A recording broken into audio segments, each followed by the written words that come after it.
it was very interesting. You made a point of saying these descriptions of left and right should not be misinterpreted as meaning what they mean in America. And you say right in the Latin American context essentially means aligning with U.S. policy and its executors, whereas left is being resistant to that policy. But you also talk about how Hugo Chavez described his policies as very Christian. And I think in America, because starting in the 60s, you had this new left really pushed a kind of cultural liberalism as the definition of leftism, so that even people who may be focused on economics usually don't question that fusion. There are people who are at different places on that spectrum. But I have a clip here of Nicolas Maduro, actually, the current leader of Venezuela, and Chavez's handpicked successor, speaking on this. And I think it's something a lot of people on the left in the West just don't even have a concept of. So let's take a look.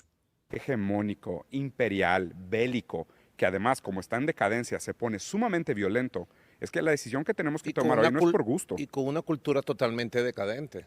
Y eso de se la nota en el arte. pornografía, Sí, de la drogadicción sí, el fentanilo. autodestructiva y de muchas otras cosas. Claro. De la disolución del núcleo familiar, Sí. de la disolución social. Ajá. ¿Ves? Son una cantidad de cosas que uno ve y dice, ese mundo de ustedes no lo queremos. Autodestrucción, destrucción de la familia, los valores de la familia, los valores del amor, los valores de las ganas de vivir, del derecho a la vida.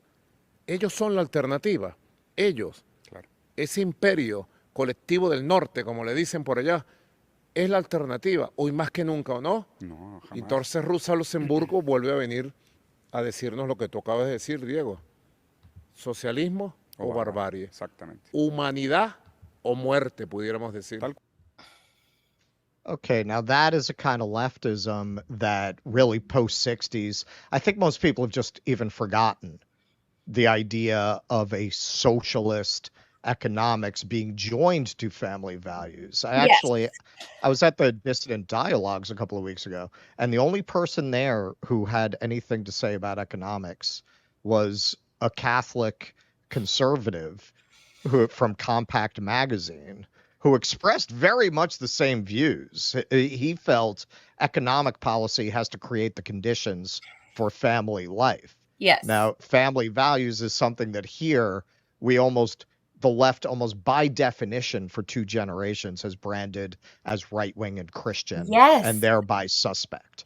Yes, and I'm so glad you brought this up because I had to deprogram myself from a lot of this. Just coming in as from a liberal city, in the 90s, early 2000s. I grew up mostly in Ann Arbor, Michigan. Like I said, very progressive, just accepted a lot of mainstream liberal new left thinking. And just from my own experience, having a long-term relationship, having a family relatively young for women my age, I realized that a lot of what I thought was true about, especially, women or the family, and what was considered social conservatism, actually, some of it made sense. Just what I thought was just crazy, bad right-wing thinking that I could never talk. Like if you took that clip of Maduro and played the beginning of it to a campus leftist, they would have like a mental breakdown because all of that is evil to them. But in reality,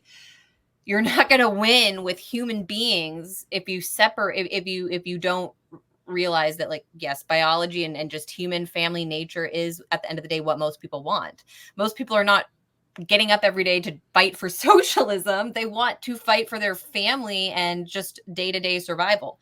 And so that's what the message should be about. And it should be pro-family, and it should be security. What he said is so true about self-destruction being a major aspect of our current society. It goes hand in hand with the destruction of the family, because people don't realize that if they're told and they should be cut off from family, or like not want to settle down and just, go sow your wild oats forever, which was so ingrained with us in our minds through media and culture all these years, that eventually that kind of breaks you down, and then you can't just like jump at a certain and change timelines and be like, okay, now I'm gonna settle down and make my family. It creates this whole host of other problems and toxicity for people. And I'm not advocating some like straight edge, lifestyle here. It's just because you brought up this question, and it is something that I've been thinking about myself, deprogramming a lot of the assumptions that I made about the relationship that the politics of family values should have to a left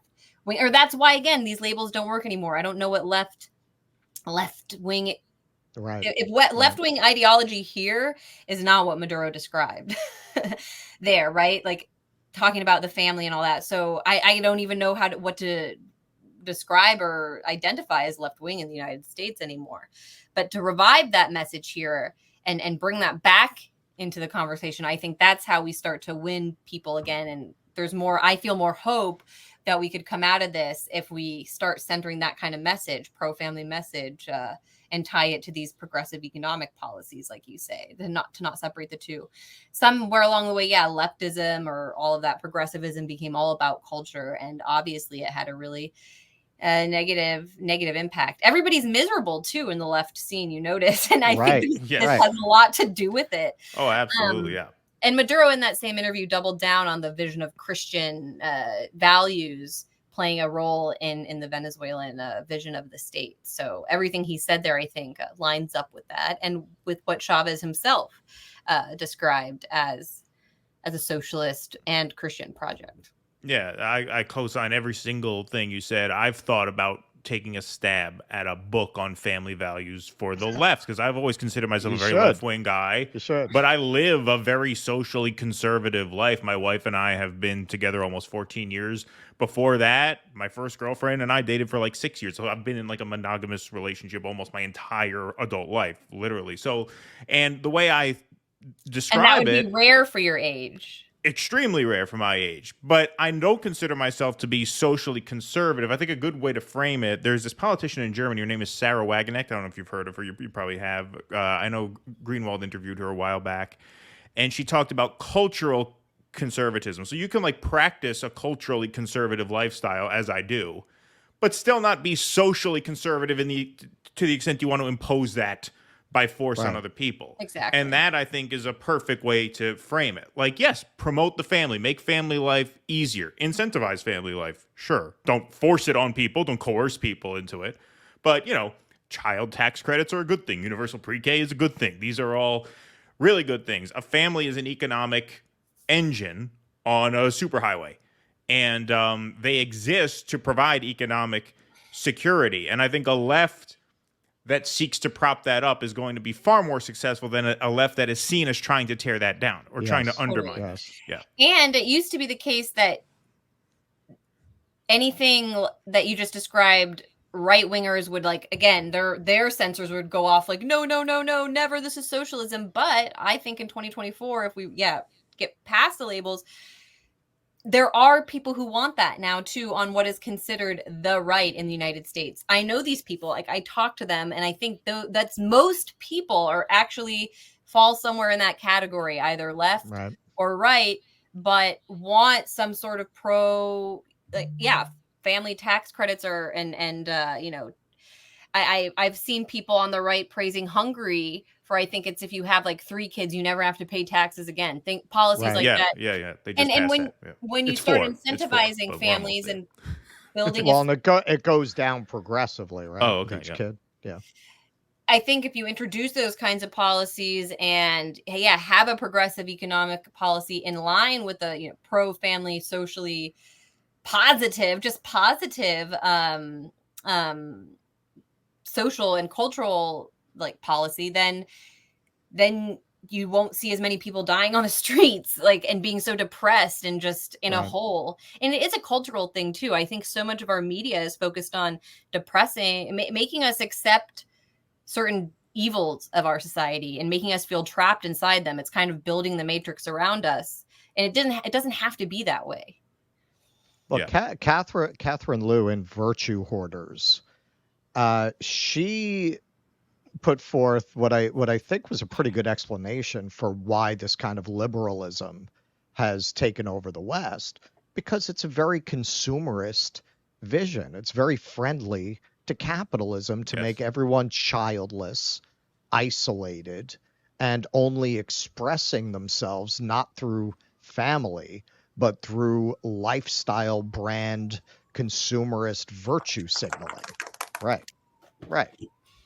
So naturally, a real socialism would probably look askance at that idea of what the aim of life is, really. Yeah, it's weird that so much socialist and communist ideology in communities here in the left or in the US are so like it embraces all of the negative aspects of imperialism that Maduro was just criticizing there. That's like actually the center organizing base for a lot of it now. It's like I see all these communist groups that have meetings about like trans liberation. Yes, right. And well, that's the meme of like the leftist with blue hair on an Apple laptop in a Starbucks, right? Yeah, and that's real. exactly the archetype. Like that is the meme, and it's like that for a reason. I mean, that is set up by design. Like the only left that's really possible under neoliberalism is a left that embraces the politics of self-expression. That's all it is. It's a politics of virtue signaling who you are and who you want to be and how you think you ought to live your life. But there's no collective effort involved in actually upending the system that literally lured you into a Starbucks where you plotted your social revolution on your $1,500 MacBook. Yeah. Like that, it's amazing that it doesn't register to them. But to shift gears to, and I know we don't have much time left, so we won't have to go all the way down this. I think the campus protests now surrounding Israel-Gaza may have triggered a sort of light bulb moment in a lot of these kids, because now they're seeing the way the system actually does come together and crack down on them when you actually threaten them in a real way. Yeah, I agree. And I just on the point of you saying that there's no actual collective movement from these groups, that it's all about virtue signaling on their computer. It's because when you get them talking, a lot of the times they hate average Americans. That's what I mean. They believe in accelerationism to the point that like, it's like, do you know where you live? Does your family live here too? Like, what do you want to have happen to people? You want it all to just collapse because you think everybody who doesn't think like you is a scary Trump Nazi fascist. Like we need to break out of this. It's infantile, childish thinking. Well, not only that, who you think's gonna survive in a situation like that? You guys or the Duck Dynasty people? Yeah, my money's on those people. Yeah. You think you're going to inherit that kind of an earth, or do you think the people who know how to handle a gun and live off nutria are going to survive? Yeah, they're going to be like, oh gosh, we can't get vegan food out in the front line. Yeah, no, exactly. Please clap.